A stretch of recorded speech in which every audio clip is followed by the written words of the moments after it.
कवितेचे नाव आहे निर्दोष निष्कलंक. कवी श्री सत्य श्री सतीश गोरे बनसोडा, महाराष्ट्र, भारत, विश्व. तो जीव निर्दोष होता, तो जीव निष्कलंक होता. तो जीव निर्दोष होता, तो जीव निष्कलंक होता. त्यात कल्की अवतार प्रकटत आहे. तो जगी सर्वा निष्कलंक करीत आहे. जो मानवी जीवनाचा भाग होता, तो बाळ निर्दोष होता. जो अमानवी लढाईत मारला होता, ती मुंगी निर्दोष होती, जिने कधी महायुद्ध खेळले नव्हते. त्यात माणसे मारली नव्हती. ती ईश्वराहूनही महान होती. मला मुंगी चावली होती, त्याने मी मेलो नव्हतो. सदा सदा वाचलो होतो.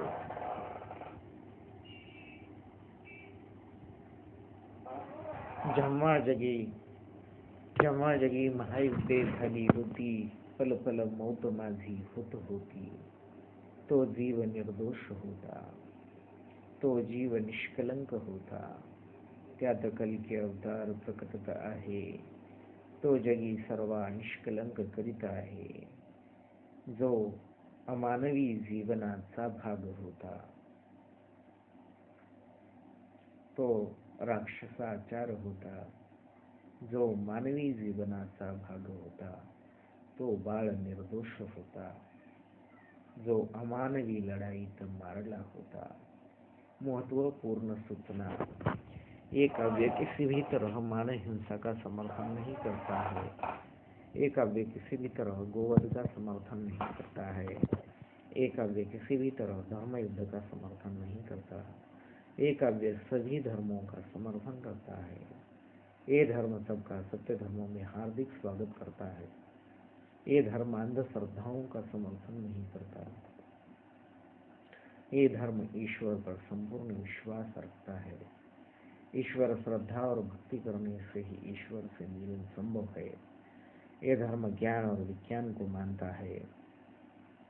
विश्व में संपूर्ण शांति, सुख, मानवता की स्थापना, सभी देशों का मिलन और एकता, अहिंसा आदि सारे सत्य की स्थापना ही सत्य धर्म का उद्देश्य है.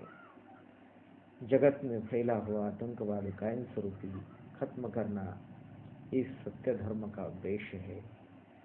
कल्की अवतार कवी श्री सतीश गोरे सर मी स्वतः. सदरील काव्य आतापर्यंत झालेल्या एकाही युद्धाचे समर्थन करीत नाही. सदरील काव्य आतापर्यंत झालेल्या एकाही महायुद्धाचे समर्थन करीत नाही.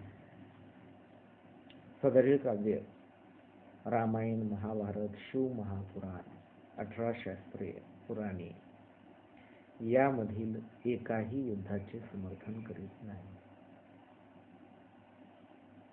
म्हणूनच कल्की अवतार हा सर्व देवामध्ये आदर्श असा अवतार घडणार आहे, जो अहिंसेनेच सारे जग जिंकणार आहे.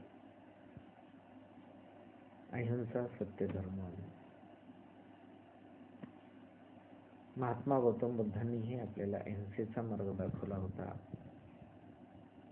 महात्मा गांधीजी यांनी सुद्धा आपल्याला अहिंसेच्या मार्गावर चालण्यास सांगितलेले आहे. महात्मा गांधीजी म्हणतात, जिथे जिथे सत्य आणि अहिंसा आहे, त्याच ठिकाणी ईश्वराची वस्ती असते. आपण आपले विचार